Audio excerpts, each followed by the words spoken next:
session that we have today for you. I hope you are all well and having a good day. My name is Robbie Zialcita, your host for this afternoon. And today's learning event is extra special because we are joined by an amazing group who recently launched an admirable project. I don't have the complete details, okay? And I know you want to know more. So allow me to introduce my co-host for this afternoon. Yes, it's a first on Pocket Mentor. I have a co-host. Let me introduce to you my co-host for this afternoon from PhilDev Foundation, Ariana Salazar. Thank you, Robbie, for that introduction. It really is a pleasure to be here, and we're so excited to have this session. So I just want to say hello and give a warm welcome to our audience, to everyone on Facebook who's watching us right now.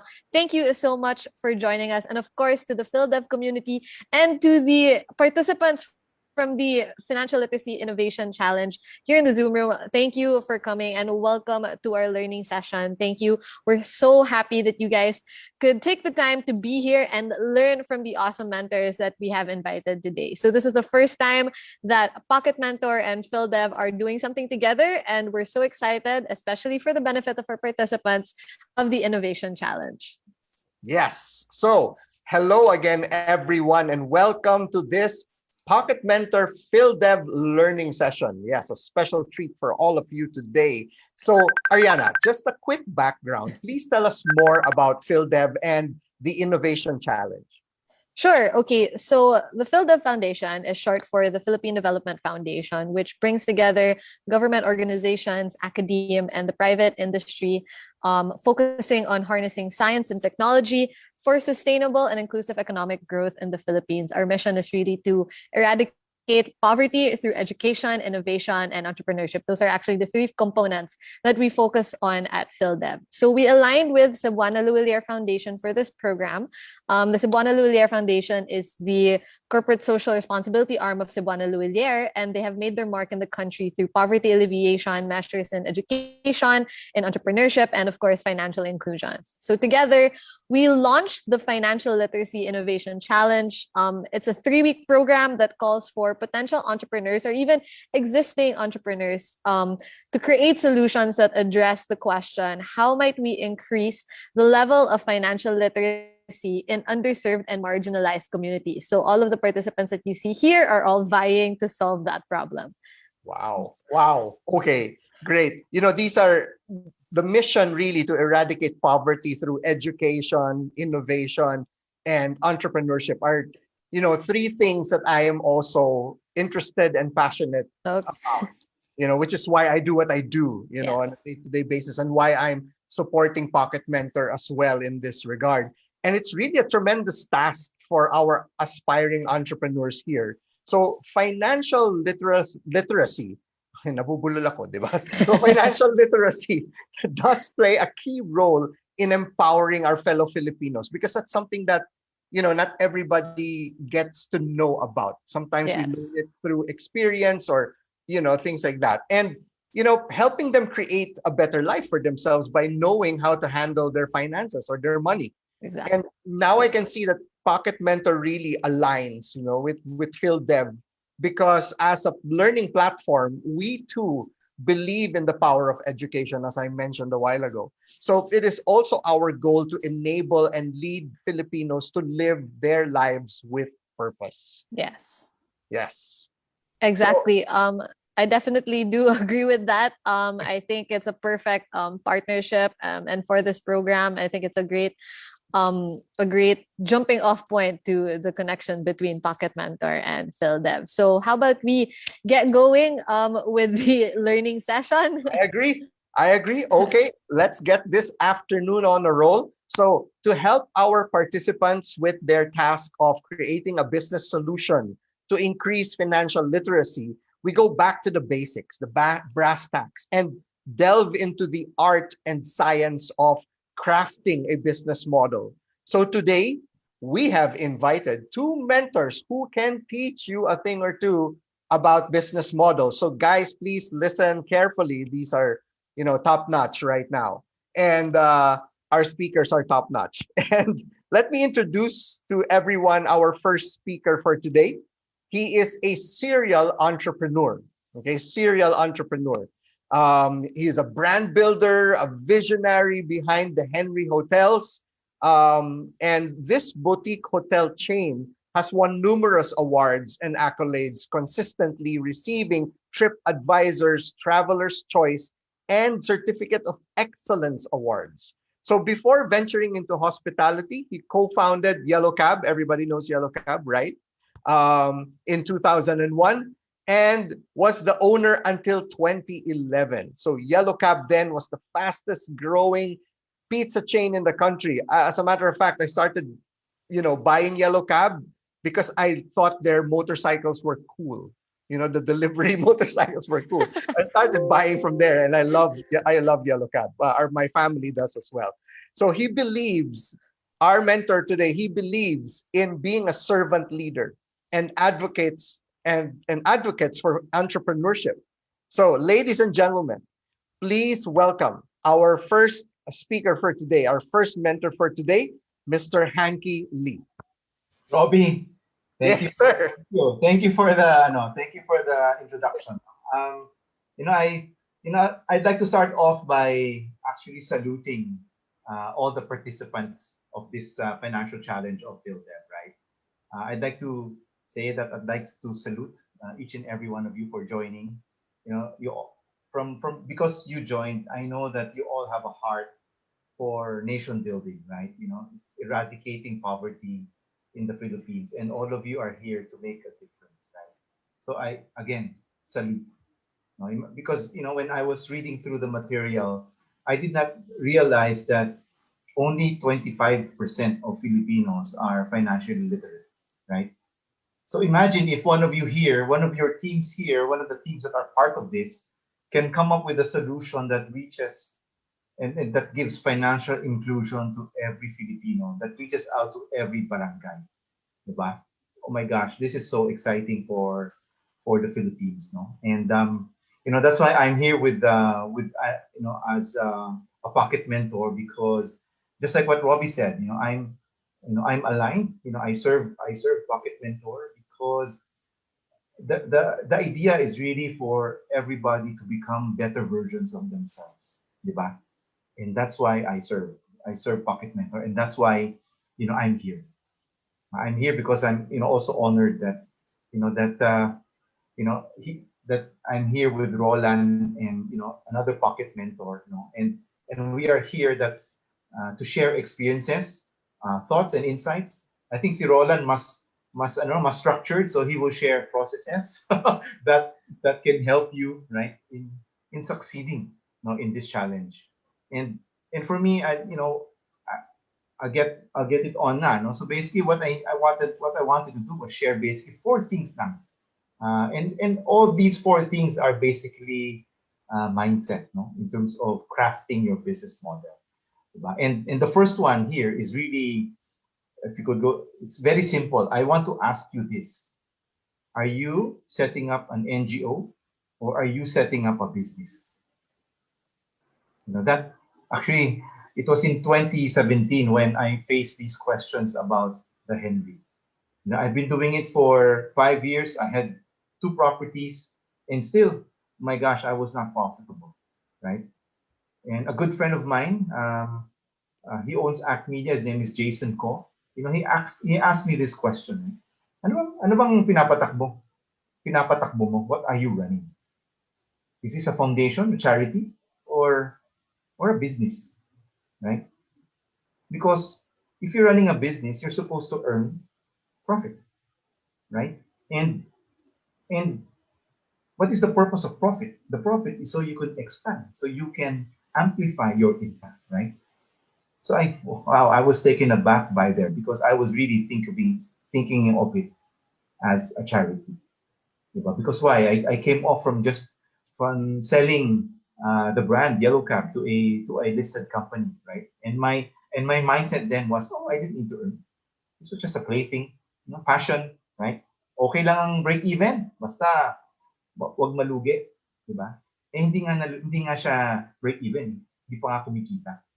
I could have, that time I saw it folding up in 1 year, right? And that was sobering for me, right? And he told me, "Nga, again, how can you amplify your impact if you are not profitable?" I'd like to repeat that. So there and then I made the decision to change my mindset. If I were to survive, if I were to expand, if I were to earn, if I were to add value, I should think of it as a business. And once that was clear to me, that my intent was very clear also. And my choices was more purposeful. So up to now, I don't think of it I don't think of it at all as a charity or a foundation. It is now a business that is meant to earn profit.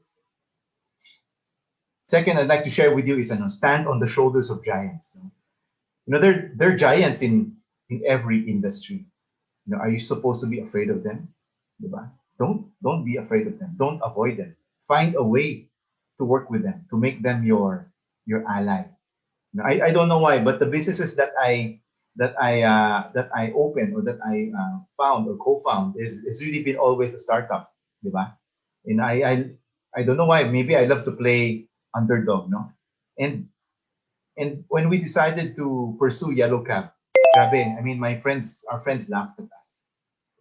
I a close friend of mine actually just laughed at us and said, "Wow, 6 months ka lang, 6 months ka lang, sarado na kayo."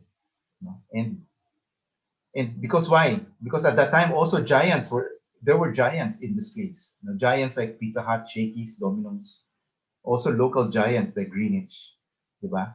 And the influx of US brands like Little Caesars, diba? But one of our strategies kasi was to position ourselves was as American.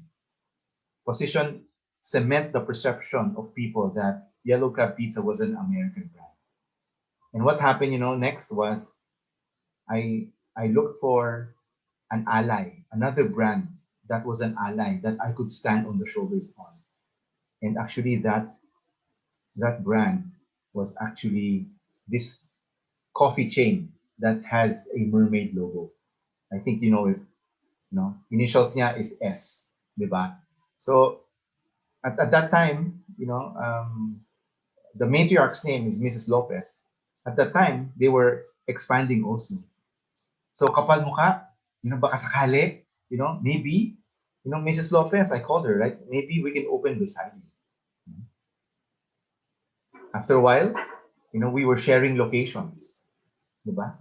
After a while, 20% of our store network was literally right beside them. Sometimes we were lessors to them, sometimes there would be lessees to them. But looking back, they were really one of our success factors because we were right beside them. So people, either they go to a Yellow Cab first and then they go to a Starbucks, or the opposite. They go to a Starbucks and then after that they eat in a Yellow Cab. And really, that was the one that helped propel our brand and cemented that perception of people, that we were American. Right now, we are in the midst of giants also, like PhilDev. Actually, si Ariana, I mean, you guys have been modest, no? But PhilDev is, and I've known of PhilDev for a long time already, because of the story of Dado Banatao, right? Who founded the PhilDev, right?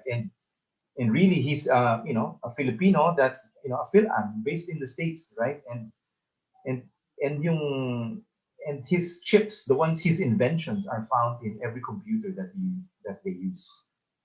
Actually, that's why I asked Ariana a while ago if the trustees were here. A good friend of mine among the different trustees is Paco Sandejas, who is also one of the trustees of PhilDev, and that's where I heard about PhilDev from him.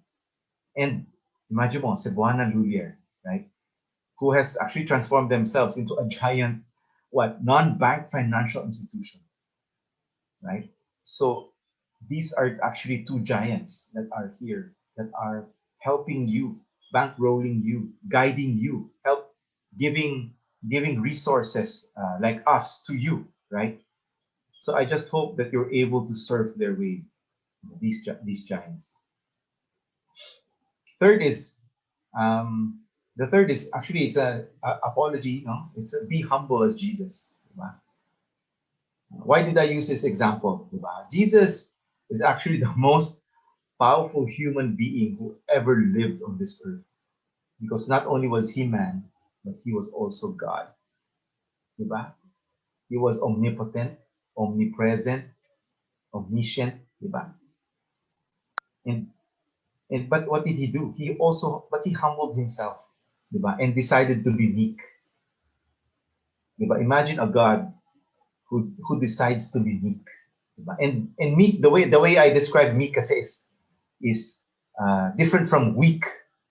Meek and weak are different, huh? Meek means choosing to keep your sword sheathed, diba? You have a sword. You know how to use the sword. But being meek means a choice not to use that sword, right? I believe that you are all these teams that are here now attending. You formed yourselves purposefully, right? And it's because each one of you in the team, you all have your gifts and talents. You're all strong in something.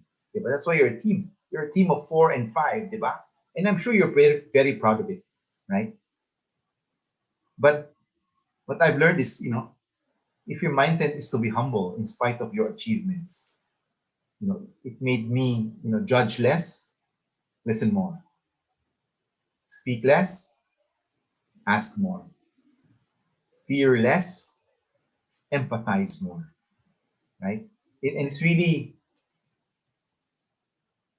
if you're able to be humble, then you'll be able not to, what I say is, listen more, diba?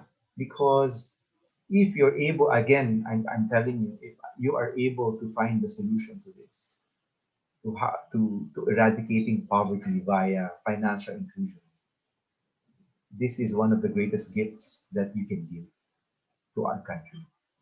But you have to be humble. And actually, I mentioned Paco Sandejas, diba? Because actually I'm close to him because he's actually also my tennis partner. And not once has he boasted his credentials in school. You can Google him up. He's one of the trustees of PhilDev, right?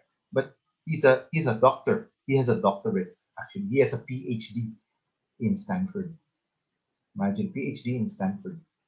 And then in terms of work, yeah, aside from serving in PhilDev, it is in the one of the biggest digital banks, Union Bank, diba? And one of the biggest life insurance company in the Philippines. Right? Pero when we're together, we just have fun and laugh, diba? Walang pataasan ng ihi. You wouldn't think that he is the Paco Sandejas. And then the fourth is aspiration is a super weapon. Like what I said earlier, all of you join for a reason. It's because we all aspire for something. For you and me, we aspire to win. We aspire to win the prize, to get the money.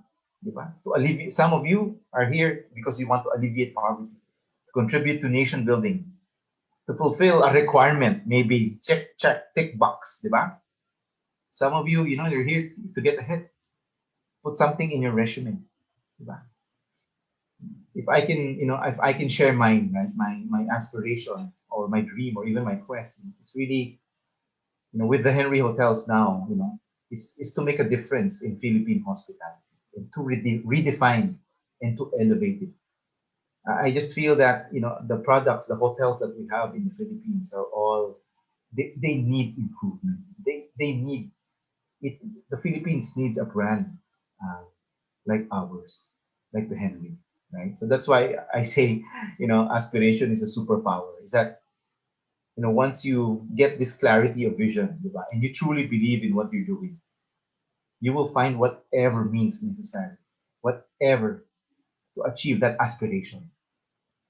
And that's what happened to me. Because this pandemic has not only impacted us, but has highly impacted us. Hospitality. No one is now staying in our hotels, right?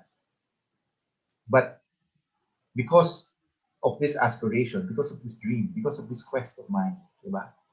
It's driven me to adapt, to tweak my business model, to recommit, Diba? And to see this actually as a once in a lifetime opportunity for my brand as well. So actually right now I wanted to let you know that aside from the 3 properties that we have opened, just like what Rolan, said kanina, opportunities have come our way, right? We are now developing 4 more properties across the country, right? There are 3 other properties that are knocking on the door. Na kami muna yung, teka muna, wait lang, right?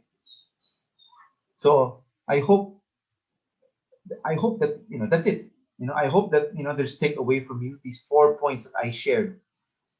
These 4 points that I shared that are helpful as you do this, as you go along this challenge, right? So I'd like to leave with you. Actually, it's also 4 questions that is applicable to that is more or less what I mentioned. Diba? Is the business is the venture that you're doing now, is that an NGO or a business? What is your mindset? Do you stand on shoulders of giants? Whose shoulders do you stand on? Have you found other giants that you can stand on? Are you humble enough? Are you humble enough to listen? Are you humble enough to empathize? And fourth is, wow, this challenge that you're in, do you really aspire to bring financial literacy to our country? Is that really what you aspire for? So there, thank you. Thank you very much. Thank you, Hanky, for that inspiring talk. I hope everyone was taking notes because I was. We were magpapaquiz tayo, joke. No, but I hope that everyone was taking notes. So are you an NGO or a business? Do you stand on the shoulders of giants? Are you humble and is aspiration your super weapon? So yes, we definitely learned a lot. So I hope to all of the participants, to everyone watching on Facebook, that you were able to take away something from that. Yes, and always remember, you can submit questions on the Facebook page in the comment section, because we'll have a little bit of a Q&A later on. And well, I was also taking notes, and really, for me, the empathy was like the biggest learning I had. It never dawned on me that if I wanted to make a business, I need to have humility in order for me to empathize and have a business. And well, we can go on and on later, but we have to go to our next speaker. So yes, so everybody who's watching, we still have one more speaker, and because we promised you 2 of our best or best mentors here today. Well, all our mentors are the best actually. So, kasi pinipili talaga namin yan. So, we have our next speaker. He is the CEO and managing partner of Mbiggen Consulting, an innovation firm that enables organizations from emerging markets to generate and implement innovation and digital transformation strategies using blueprints from the Silicon Valley.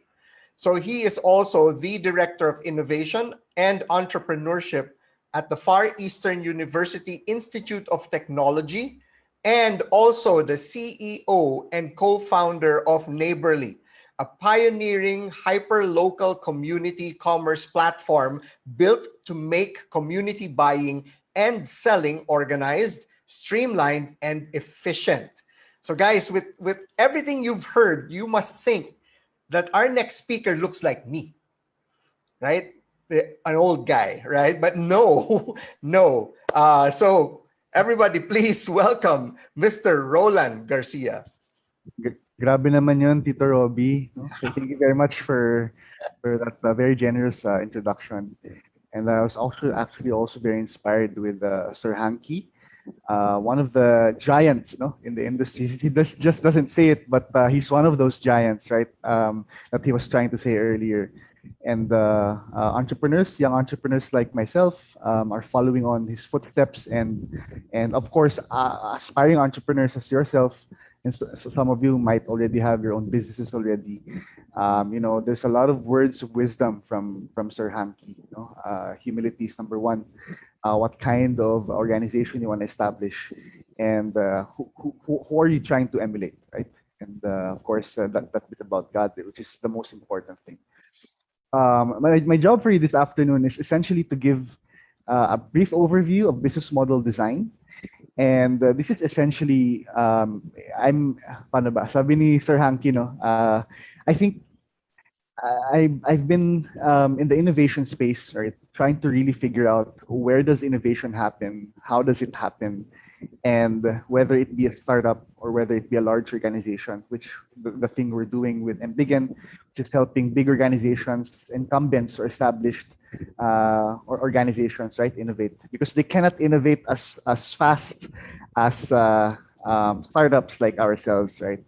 So however, also startups, right? We also need to perhaps design and master our business model. Essentially, there are certain parts of the business model that you might want to consider in when you're going through this challenge, and I'll go over it in a few slides. I have 20, but I promise quick lang siya, and then we'll go on to Q&A later, which I think is more apt, no? And I'll be giving some case studies from Tesla, from Amazon, and some other things that you might be able to apply in your challenge, no? So next slide, po.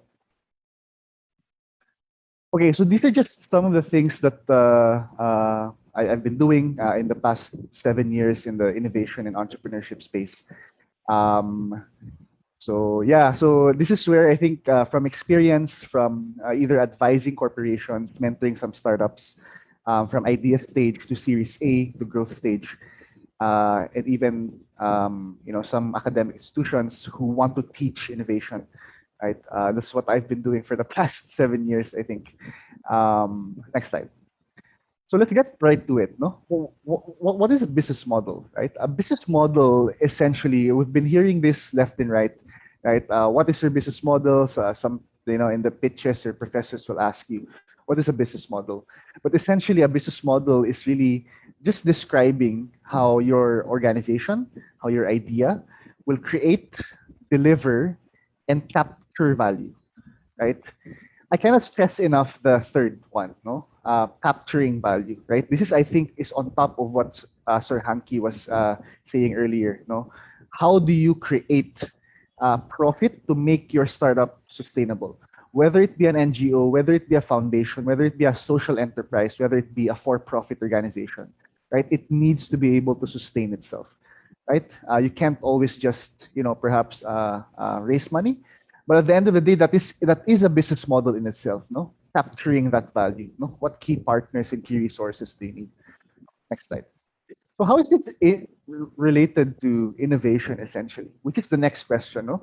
So business model, okay, we know what the business model is, but how do we now connect this to innovation? Essentially, innovation is creating new value and capturing that new value, right? And how you capture that new value is through your business model, right? And this is where we're going to sort of distinguish invention versus innovation, right? Next slide. A lot of people ask me, and you will find this in my Pocket Mentor modules, right? I hope you do subscribe. You're gonna learn more comprehensive frameworks there. But how is it related to innovation? Essentially, most people think innovation and invention are the same. It's not, right? Coming from an educational institution in AIM, and also in a higher education institution in FEU Tech Innovation Center, right? A lot of people think that research, for example, is innovation in itself. It's not, right? Until you're able to capture the new value you created through your new product, your new service, right? It is still an invention, right? So here, what I want you guys to see is what we call the innovation value chain, right? Next slide. What is the innovation value chain? The innovation value chain is essentially the whole process or the different parts of a business model that you need to be able to think of. Things like production, right? What are your technologies? What are your processes? What are your assets, right? As an example, for example, right?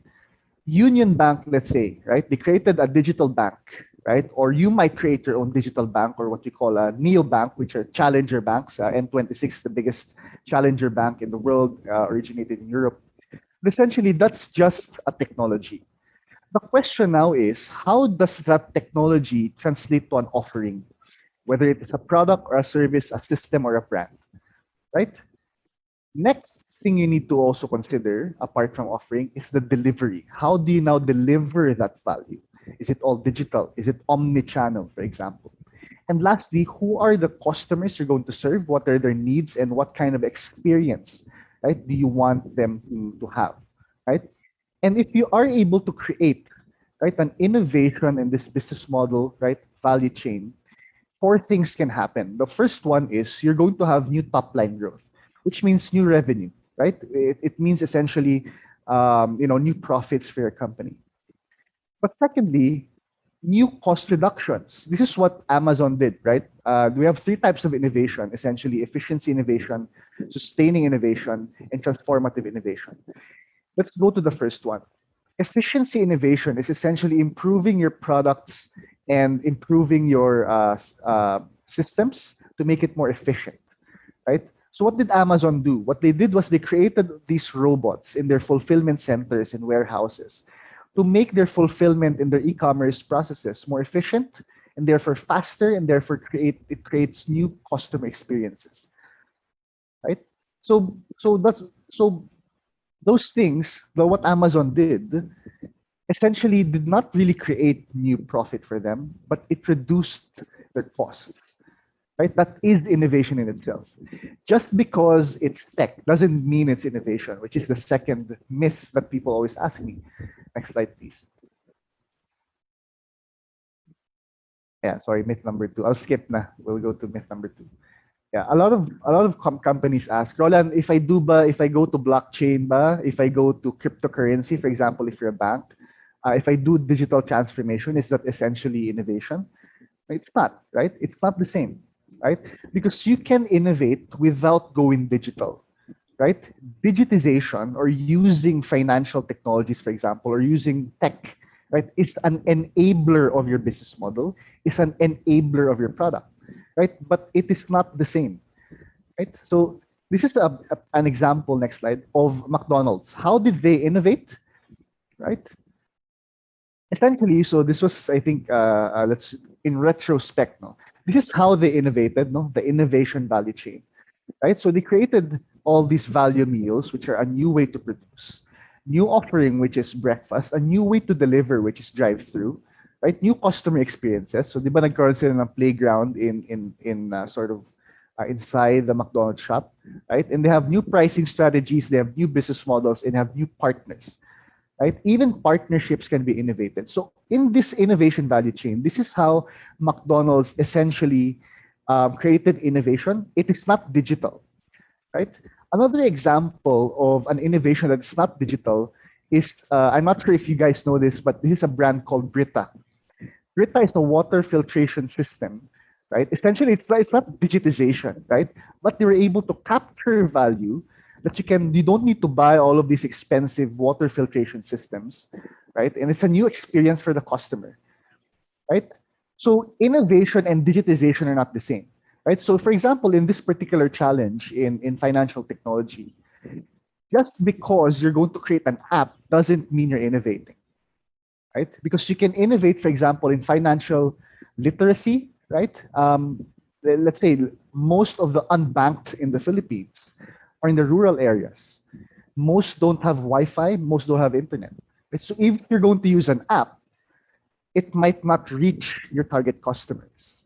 So how do you now innovate the way you distribute that knowledge, that in inclusive finance, right? By not using technology. If you think technology will reach the market more and faster, more efficient, then you're innovating. Right? But if it's technology just for the sake of technology, it's not innovation, right? Because you can innovate again without using technology, right? So technology is an enabler of innovation, but not innovation in itself. So this is where we go to the concept of the innovation stack, right? The innovation stack essentially, next slide. The innovation stack is essentially what we call the problem solution problem chain. These are the series of problems that you're solving continuously. Because in the area of financial inclusion, there's 100 problems that you can solve. The innovation stack is the summary of all of those innovations combined, right? What do I mean? What I mean by this, and you will see this later on in the business model innovation part, is that you need to be able to innovate all of the parts of the business model canvas and the innovation value chain to have that innovation stack problem, solution, problem. No, so a company, for example, Apple, did not become successful because of one innovation. They had to solve different parts of problems, right? For example, if when they created the iPod, right, the iPod in itself is not just their only innovation. They had innovation in their manufacturing. They had innovation in the way they do design. They had innovation in the new customer segment, right? So that solution chain is what we call the innovation stack. If you're able to master the innovation stack, then your company will be successful or your idea will be successful, right? Okay, next slide. So this is where I posit that we need to be able to think in this realm, which is called business model thinking. I'm not talking about business model canvas because there are different parts of the canvas that you need to think of strategically. But essentially, for an innovation, an idea to succeed, you need to be able to have three things: feasibility, can you deliver the solution? Desirability, do customers want it? And viability, is it worth it? Right? Next slide. So in the business model canvas, and later on, perhaps slide 12, please. Thank you. In the business model canvas, what we're going to see here, and you can download this template, is essentially a simplified version of your whole business idea, right? So you're going to think of it the right side. They're all about the customers. We're talking about customer segments, relationships, and channels. The left side is feasibility, right? Partners, activities, and resources. And the bottom part of the canvas are cost structures and revenue streams. No? So let's look at different companies on how they do their business model canvas. Next slide.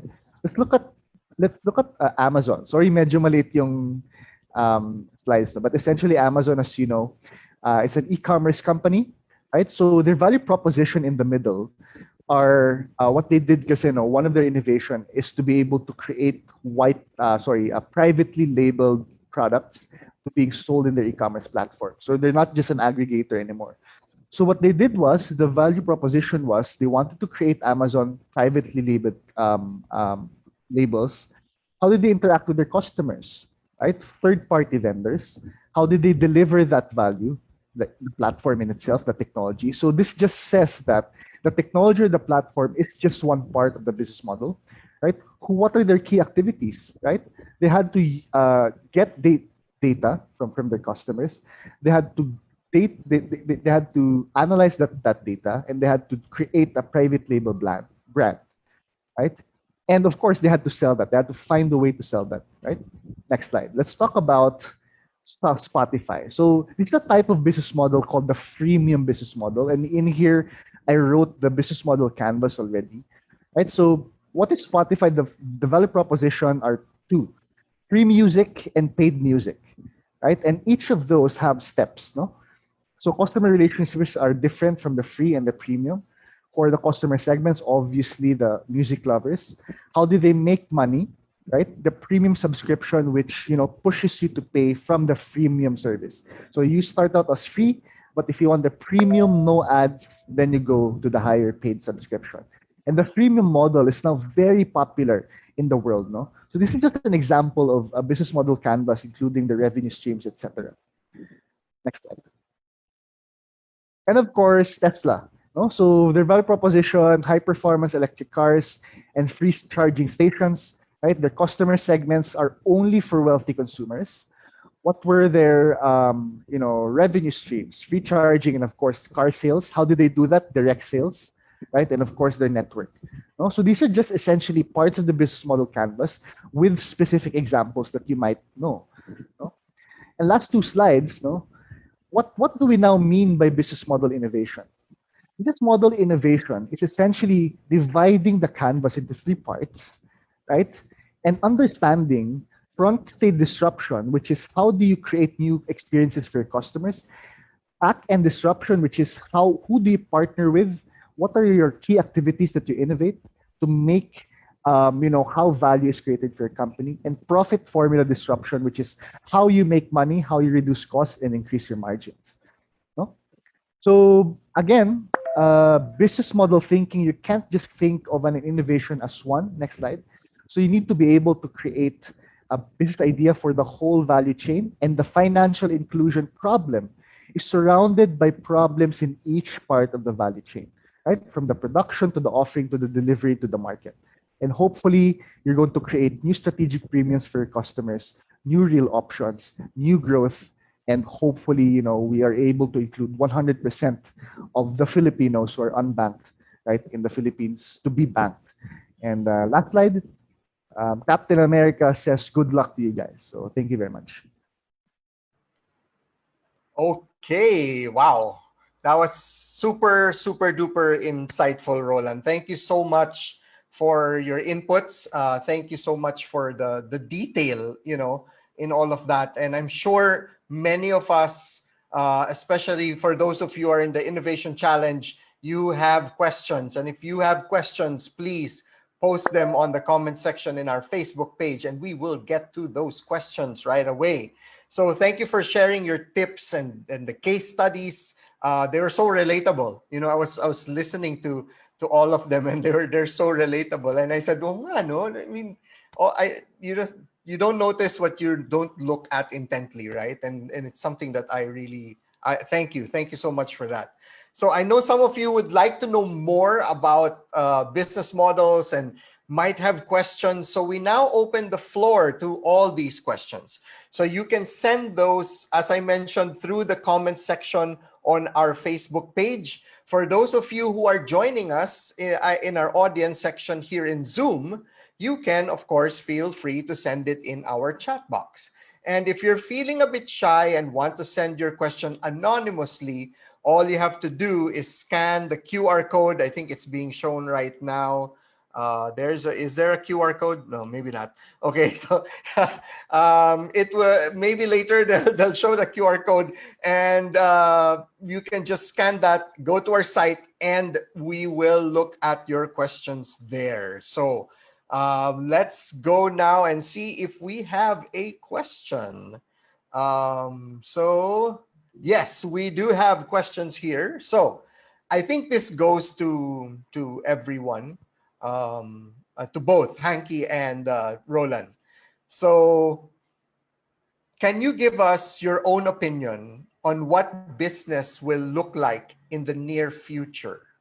So I'd like to start this off with Hanky. What do you think? Siguro I can speak for hospitality, no? So that's what really we're looking at. It's really contactless, di ba? From the time ngayon, because of technology, you can now actually book, matagal na, no? You can book online. You don't have to, the old ways of contacting the hotel, calling pa. It's just using your phone, di ba? And then when you check in, once you put in all the details, you're just given basically your key, and you can already check in because all the details have already been inputted. No, but even though it's contactless, there are still certain things that for the hospitality industry will not change, like the high touch, because in the end we are hospitality, we are service, and we still need to deliver, diba, that service to our guests. It's not like like Roland mentioned Union Bank, diba? So now you don't even have to go to a physical bank to deposit your check. Yep. Imagine that. Yep. Right? Yes. Pero here with hospitality, with hotels, you still need to sleep in a bed. Diba? Walang virtual bed, no? Walang virtual bed, diba? You cannot, what's the use of, sa bahay ka na lang matulog. There are parts that will be contactless. Mm-hmm. But there are still portions of in our business where there is still high touch. Yeah. I can actually see like the entrance to the doors, like you have an app on your phone so that you don't have the key card anymore. It can just scan it readily on your phone. Like they send you a special code in the phone. and you just scan it and opens the door to your room. No, only your room, things like that. Pwede yun. How about you, Roland? What do you think is the business of the future, near future? Right. I'll answer this in the context of fintech, right? Or since this is the theme, no? Yeah. I do think because of COVID, right, and because of the problem of the unbanked, right, more and more customer experiences will be innovated, right? It might be digital, right, or it might be operationally different, which means that how do we now again reach the people who don't have cell phones? How do we reach the people who don't have internet? Right? How do we make them, banked? In Africa, for example, one case study I saw there was this kid, and there are no banks, right? Like I think it was in Ethiopia, right? He was the one who set up his own bank, right? Because he wanted to help, right, his community to be able to save money, right? And he created essentially a finance school, right, for the young, no? And that's not digital again, as I mentioned, but it is an innovation in the community. Yeah. So what's happening right now is financial inclusion is becoming hyper local, right? That's where I think it's going, right? So if you are in the mountains, you can still be reached, for example, by financial institutions, right? If they change their business model, right? Because what's happening right now, I think banks are very monolithic, right? We have what, like 30 banks, and they're just going to the, I don't know, ilang percent ba? What, 20% of the Filipinos who are banked, Yes. right? And But- naghahati-hati na ng profit doon, no? And like Yeah. they earn billions. So what about the 80%? So we need to figure out how to do that. And I think whoever figures that out is the future, right? So I'll answer it that way. Maybe one of the participants here. That's So true. you guys are the future, di ba? Yes. Okay, let's move on to our next question. This one is from Anonymous. So this again goes to both you, Roland and Hanky. Do you think it's important that the business solution we create are tech-based? How integral is technology to the success of a business? So Roland, you go first. Right. So, okay, I think I mentioned this earlier, that if we're going to use business model thinking, you're thinking really of the different parts of a business, right? Technology or a platform-based technology or an app is just one part of innovation of your whole business, right? Union Bank's business is not the app. It's really the whole value offering, right? If you're asking me, right, the technology for me is really a good platform, a good enabler, right? It's also an equalizer, of a lot of things, racial equality, economic, inequality, no. But for those who are not literate in technology, it might not work for them. So we need to think of other things. But because we are in a digital world now, technology essentially is very important, and digital transformation.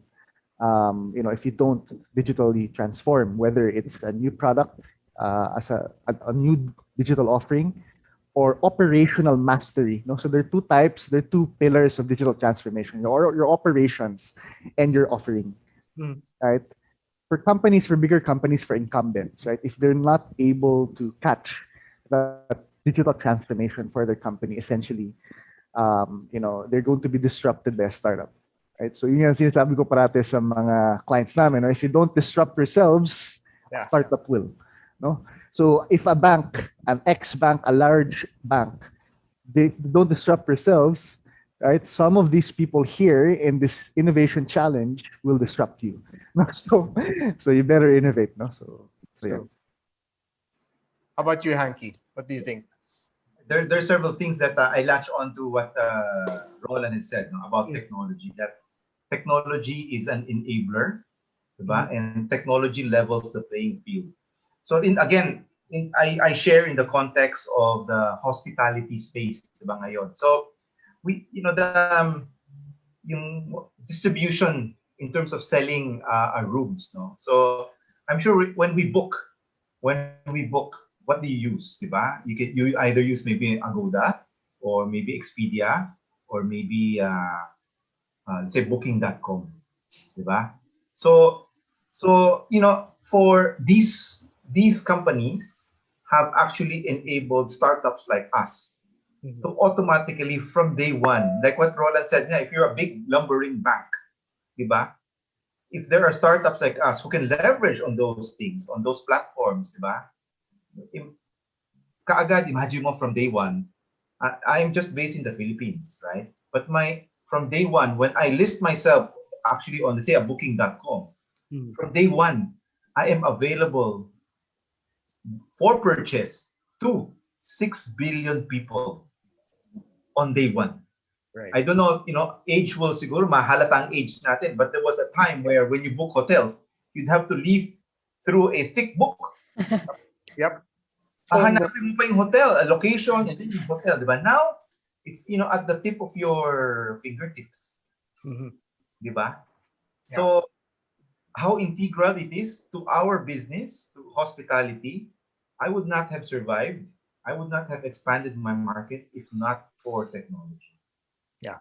Even our PMSs, property management systems, Mhm. they are all before you spend millions and millions of pesos for a fiesta for a hotel management system.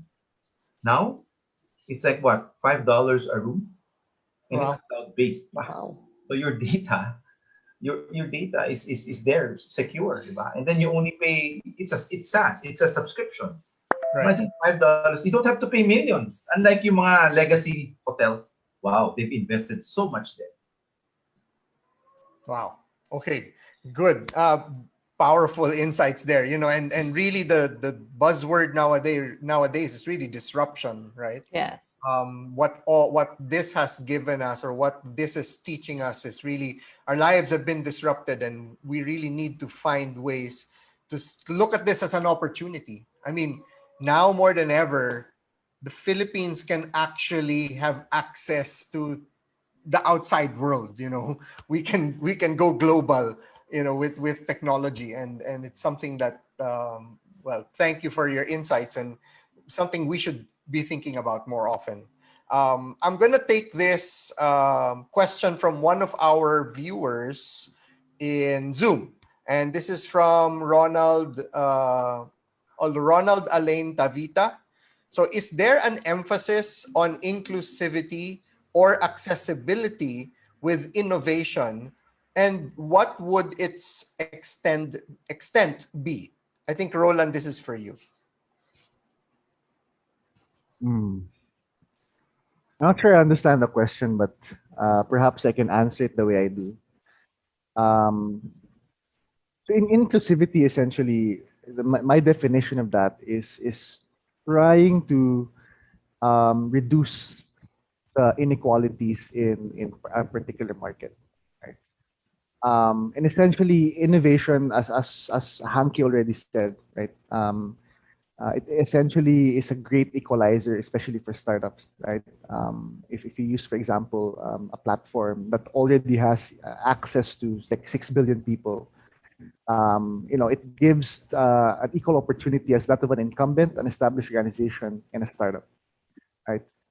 So that's in the business side. Well, what about the social problems or the wicked problems we have in the Philippines, right? So let's not go far because we have a lot of problems here, right? Like for example, access to healthcare in the Philippines. Without innovation, we are not going to give access to the rest of the Filipino people. That it's as simple as that, right? So what's happening right now is not good. How can we change it? Right? And I think it's up to us innovators to be able to figure out those problems. So one of our clients is from India, and as you know, COVID in India is massive, right? But in terms of mathematical ratio, it's essentially the same in the Philippines. But they do have mass cremation happening there, no? And he has a health tech startup, right? That essentially makes healthcare proactive rather than reactive, right? Because in the Philippines, it's very reactive. No, sometimes nga we can't even react, no, kasi sobrang ang daming problema, no. So that for me is including the people who don't have access, don't have money to buy medicines, who don't have access to hospitals, that has to walk 10 miles just to get into a decent hospital and not from their barrio doctors who didn't have formal medical training, right?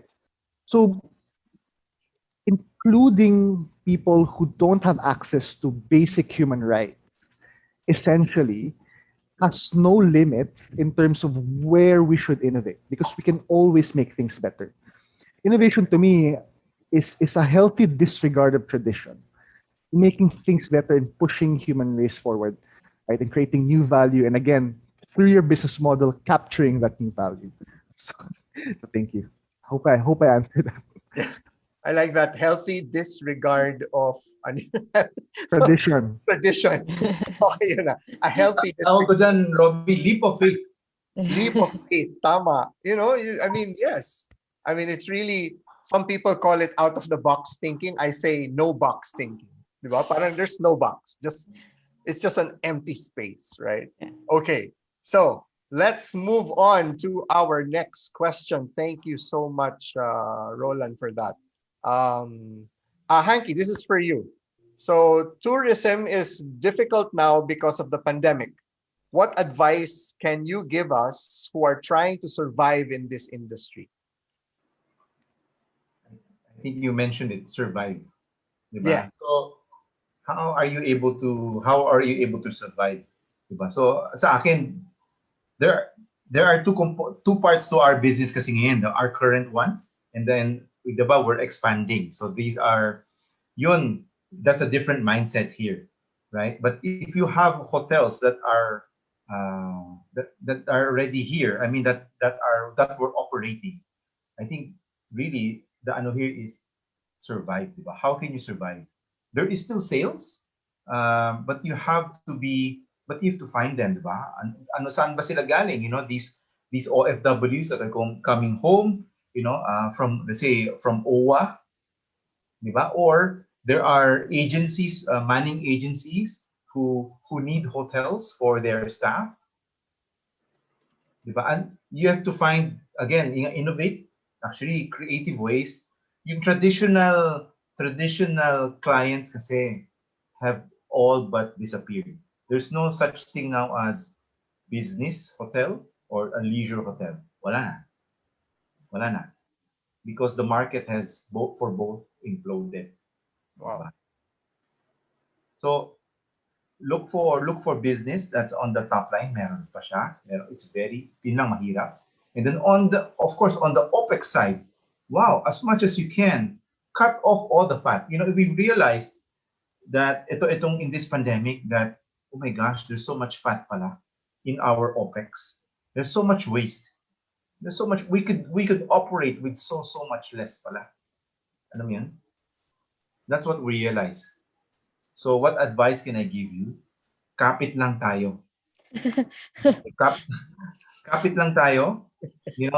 For me, the saving grace is really I hope the government is able to speed up the levels of inoculation. Yep. Because once you speed up the levels of inoculation, it works psychological. Psychological ang laban kasi ngayon. Takot fear, right? But if you have this, like cloak of, like because you got your job, this fear will go away and it will make you travel. Right. Kapit lang. Survive is the name of the game now. Mm-hmm. Exactly. All right. Thanks so much. Yes. Ariana, I think you have a question for I don't know who. So yes, we have quite a few questions from our participants here on Zoom. But I believe they're also on our other platform. But somebody asked, so for tech solutions, how can we scale a solution when it is of niche design? Meaning that there's a lack of related references. They don't really have any reference as to estimating its impact and feasibility. Can I answer that, Ariana? Yeah, go ahead, Roland. Sure. Yeah, so this is where the lean startup methodology really comes in, right?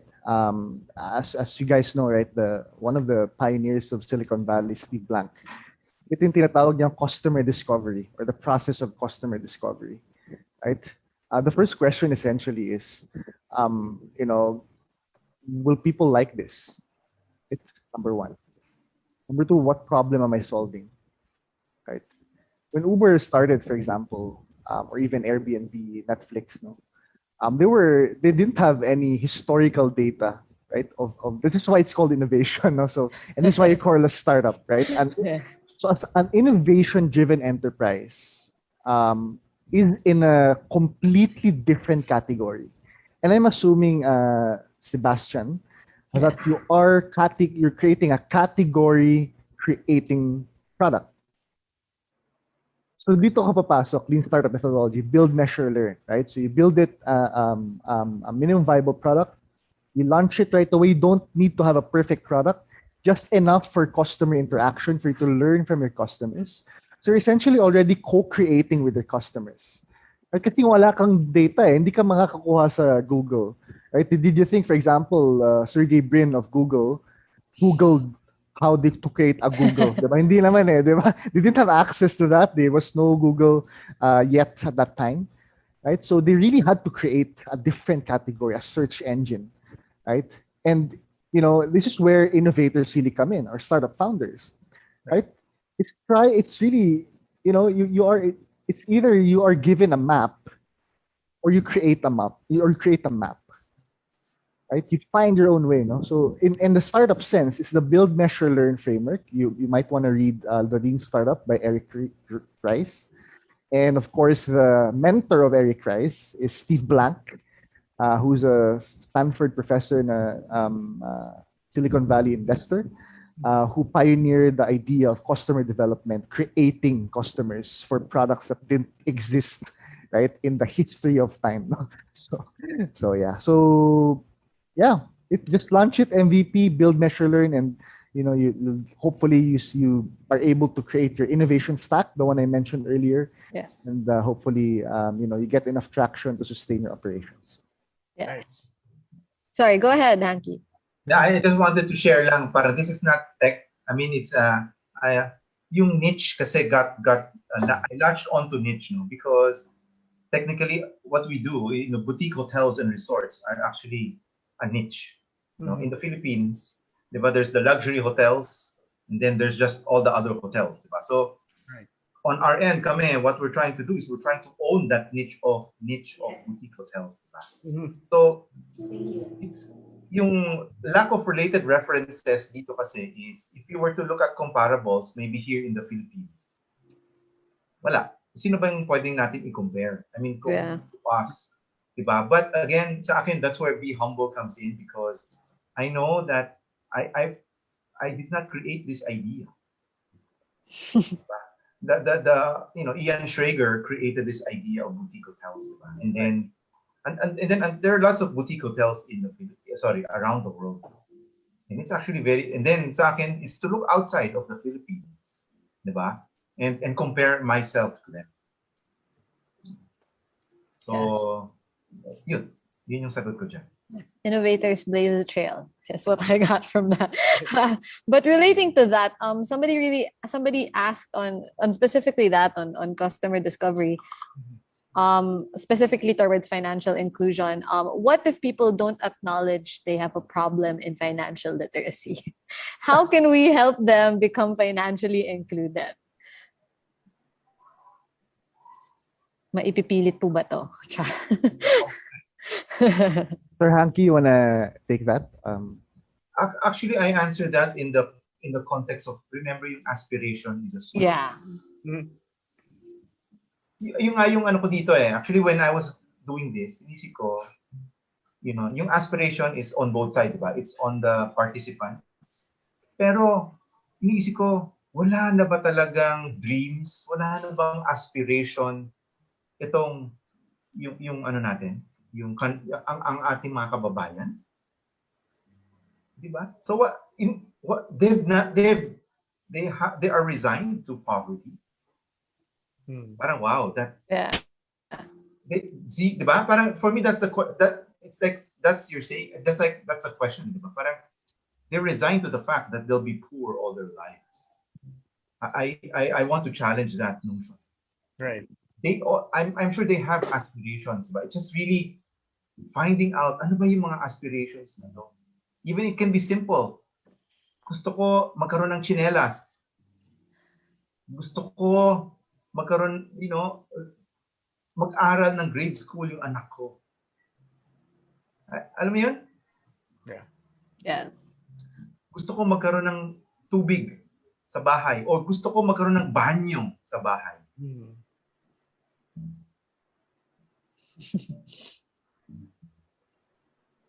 Sorry, that's That's interesting. Wala kami masabi dun. Trail up. no, really. I mean, di ba? Wow. But that's something that we should all ask ourselves, di ba? As Filipinos nga. Oo, no? And even if you talk to the man on the street and all that, they have aspirations. Meron silang gusto sa buhay. Yeah.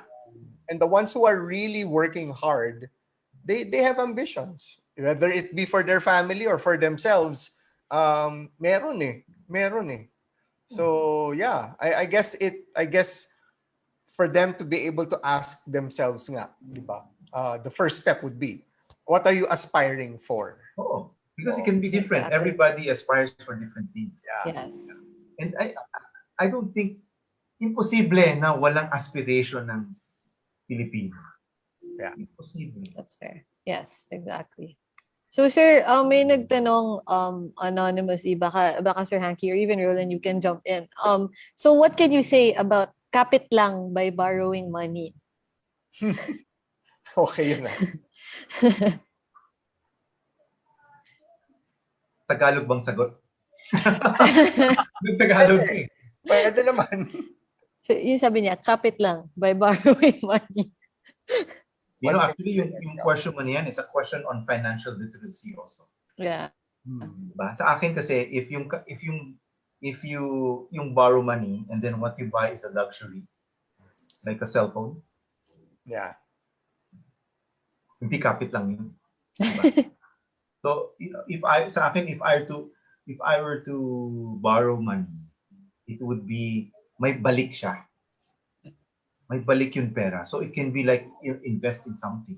Like you buy and sell. Diba? You engage in a small business. Then for me okay mag-borrow ng money. Diba? You start an online thing. Pero to buy, I remember this na ano ko eh. I said now it comes clearly to my mind we had a loan program to our employees before in sa Yellow Card. And one of the first beneficiaries of that, diba? Tinanong namin, so anong gagawin mo sa pera? Diba? Ang sagot niya, sir, I will buy myself a component. Diba? Alam mo yun, again, I'm showing my age, diba? So component daw yung bibilin niya. Tapos sabi namin, oh my gosh, diba? You're going to buy a component. So it's the same. Now, you're going to borrow money to buy an iPhone. Maybe na lang muna tayo dito. Hindi kapit lang yun. There was honestly a look of confusion on my face when you said component. Component.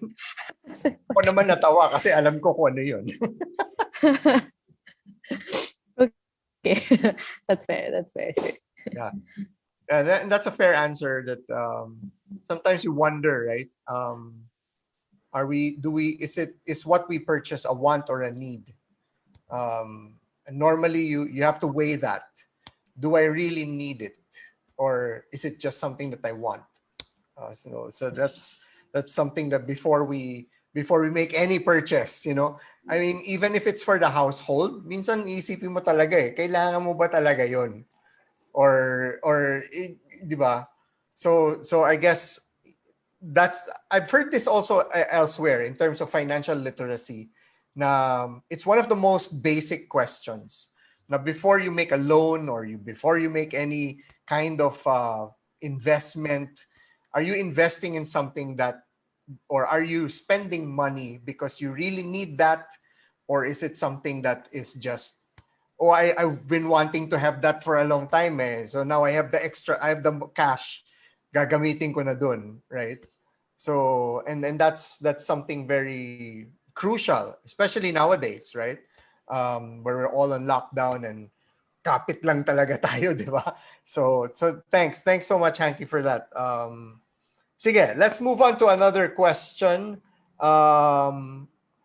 Okay, so here's one from one of our anonymous viewers. It says here, if we do choose to be an NGO, what would be our priority, or what should we look out for? So I think they're jumping off from your question a while ago, Hanky. But An I guess both of you can for answer. business. Yeah, but both of you can answer. Who would want to start? Roland, ikaw naman. O ikaw naman, Roland. Sige. Actually should ask PhilDev, no? I think they're a very, very good, successful model of, this organization, right? And they've been running it for a lot of years. No, I have to personally, no, I can't speak from experience. I know it by theory, no? But I think Ariana can answer this, or even Kevin, right? Oh gosh. So what should you focus on, diba? In my head, it's value creation. So maybe we can have a conversation about this. In my head, it's really staying true to your constituents, who you want to serve, in your mission and vision, right? And I think money will come when you're true to that. No? I actually think something similar between startups, social enterprises, and NGOs is the very motherhood statement of remember your why. Right. That's for me. That's all it boils down to, and as long as and also getting the amount of funders that you need, at least for an NGO. Right. Tama. Yeah, that's my insight. I think a big part of that. I talked with Goldie and Emil before when we're still there. They were saying like one of the pinaka mahirap gawin is grant writing and grant reporting. Eh. Right? And syempre, you get money from usually from supranational institutions, the World Bank, ADB, USAID, Australia Aid, diba? So all these institutions have very, very strict protocols in terms of grant reporting, right? And even bidding for a particular fund, right? Which is available, by the way. And yeah, so I think, but ultimately, it's really just about how are we going to achieve our why? Yeah. And very specific execution plan to be able to do that, because these organizations are very detailed. I had the opportunity to, and Kevin would know this, like a grant from Oisili, which is a US Department of State program by President Barack Obama, right? And grant writing is one of the things that we really had to learn. And it's different from technical writing. It's sort of like a thesis, and you're just gonna ask for a few $1,000s, right? it's weird, but and even for long-term grants, right? Like USAID especially, like ang dami nilang, you have to jump with a lot of hoops, and it's easy to be lost, right? In the activities you're gonna really do. And I completely agree with Ariana that it's really just about going back to why you're doing it to begin with. Yeah. And I think, I guess in terms of grant writing, no, parang it's very important to, I don't know, it's kind of like how finding your, like for startups, you're supposed to find your target market and fit your solution to their problems, right? But, and it's the same with an NGO. For grant writing, if the solution that you're providing them does not fit what they're looking for, then they're really not going to know. So you have to tailor fit your programs and your solutions to what they're looking for. I think, I don't know, for NGOs, in my experience, it's about the same. It's just the difference of where the money goes and who you're trying to sort of landi, who you're trying to sort of court in terms of getting money. Okay, I think we have time for just one more question. Because I know, Roland, you have something you're busy, guy, so you have something at 6:00. So I want to field this to both of you, Hanky and Roland.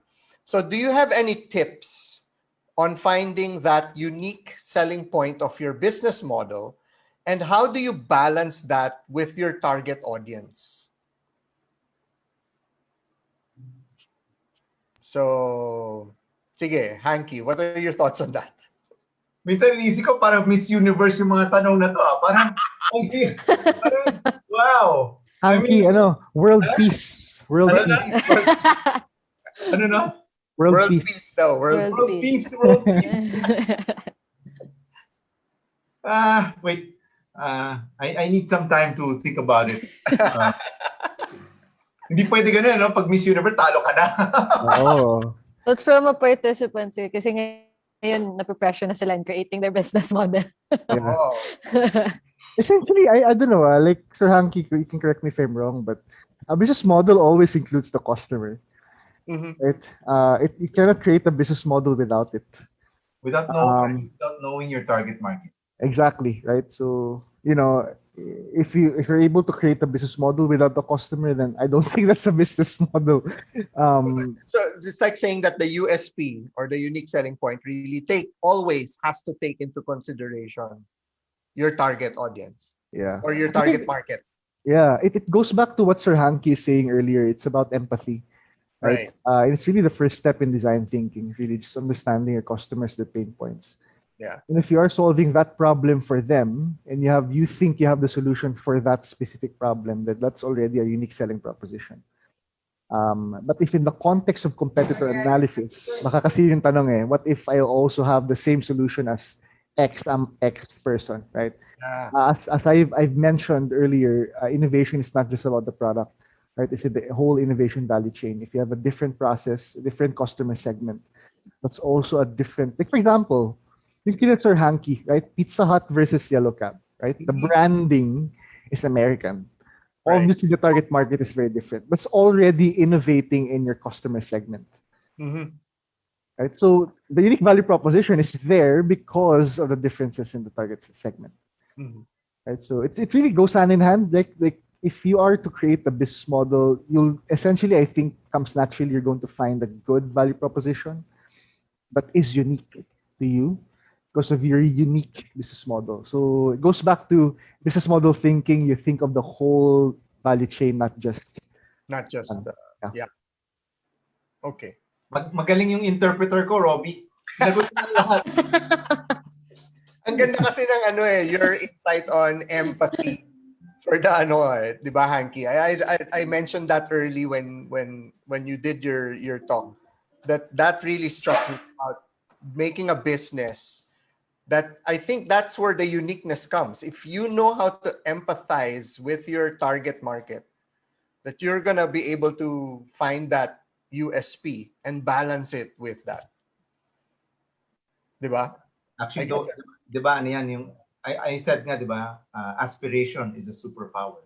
Right. Actually, empathy is also a superpower. And you know what else is a superpower? What? Listening is a superpower. Yes. Galing. So, sobrang galing nun, Sir Hanky. 90% of startups fail because they create products no one wants. Yes. Yeah, exactly. And it goes with Yeah, sige, go ahead, Roland. Sorry. Ayun, pag hindi ka nakinig, wala. Tama. Parang nangyayari kasi, a lot of tech startups now that I've seen, ego-based startup creation. Meaning, I want to be a startup founder, CEO, title, whatever. Ang daming ganon. Pasabi lang may startup ka. Madami. So, I have so many opinions on that. I'm sure PhilDev knows this, right? And it's ego-based session for that. Yeah. And it's ego-based innovation, right? So maybe we should, try to start the movement that Sir Hanky is doing, which is humility-based innovation. Yes. That's where you can really talk to and listen to the customers and, empathize with the customers. I'd like to see that. And I like the title of that slide. It was humility. They have the humility of Jesus, no? Ang taas ng standards. So I think the bottom line is really humility. If we are humble enough, then we will listen. The person who is humble enough really listens well. And if you listen well, then you can empathize well enough. And that for me, that really struck me. That really struck my, it's something that I remembered very well in this whole thing. And so, okay, thank you so much. And that is our last question for today. Unfortunately, there are other questions that are here, and I'm sorry if we can't get to all your questions, but that's all the time we have for this session. And we hope, we do hope that all our participants, our participants here on Zoom and Facebook Live of this financial literacy and innovation challenge are now feeling the inspiration, that you're all inspired and better equipped to tackle on the problem that has been posed to you. So Ariana? Yes, exactly. I hope, well, on behalf of PhilDev, and Cebuana Lulier Foundation, I hope that the participants are a little bit, even just a little bit more ready to pitch their solutions. They have to submit a paper pitch. So paper pitch muna, and then we'll go into the top 10, I think, will be pitching to a panel of judges. So thank you to Rolan and Hanky for giving such awesome insights. Pati ako, who's not part of this competition, I learned so much, and I hope that our participants also learned a lot. I believe, so just a few reminders on my end.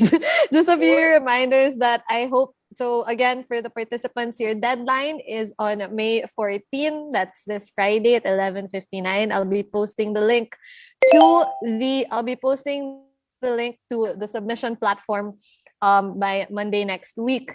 Yes, sabi nga ni Sir Roland, we are counting on you to solve this financial inclusion problem, and we hope that we get to see some exciting solutions from everyone. Yeah, so we did a mentorship this week. That's why we have Pocket Mentor on as a session for this week, because it was their ideation week. And then next week is prototyping. So that's where you guys will get to create your paper pitches. Oh my gosh. All of the participants, if you can see, say, we won't disappoint. Yay. I'm so glad to hear it. All right. Okay. So thank you, Ariana. Yes, and we're all looking forward to that. So lastly, before we end, if you want to know more about Pocket Mentor, our subscription plans and packages, the mentors and their content, you want to take a tour of our platform, you can just email us at hello@pocketmentorph.com. That's hello@pocketmentorph.com, or send us a message on our Facebook page or Instagram account, or visit our website at www.pocketmentorph.com. Our website is www.pocketmentorph.com. And we will be in touch with you right away. So imagine, with just the price of your usual entertainment platforms like Netflix or Amazon Prime, you get the chance to learn from top business leaders like the two speakers we had here, Mr. Hanky Lee and Mr. Rolan Garcia, and you get to learn from them, all these industry mentors. And thank you as well to our partner today, PhilDev, and my co-host Ariana, for making today possible. So any announcements? Ariana already made the announcement that she will be posting that link for all our challengers, those who have joined this challenge. So once again, thank you for being with us this afternoon. Stay safe. The Pocket Mentor video trailer will play right after. So please stay on and watch that video for more information about Pocket Mentor. So good afternoon, everyone, and take care of yourselves.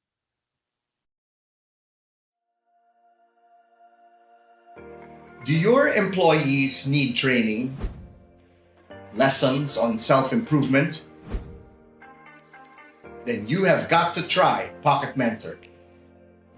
Pocket Mentor is an online learning platform for your employees' personal and professional development. And the mentors? Only the best minds in the business. You learn how to create innovation objectives, how to ideate, how to incubate ideas, and then finally, how to implement your innovation. I'm going to teach you more about the importance of appearance, why you should take good care of your health, and the importance of going eco-friendly.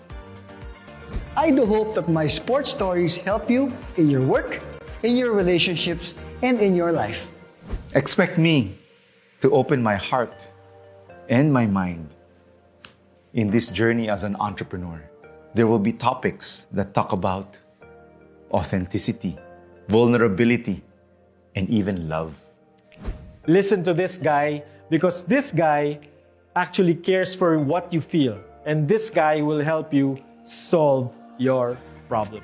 As one spark of an idea changes an entire life for the better. All these beautiful ideas can now be contained in a device that people can bring with them. If you want a transformative learning experience, get Pocket Mentor today.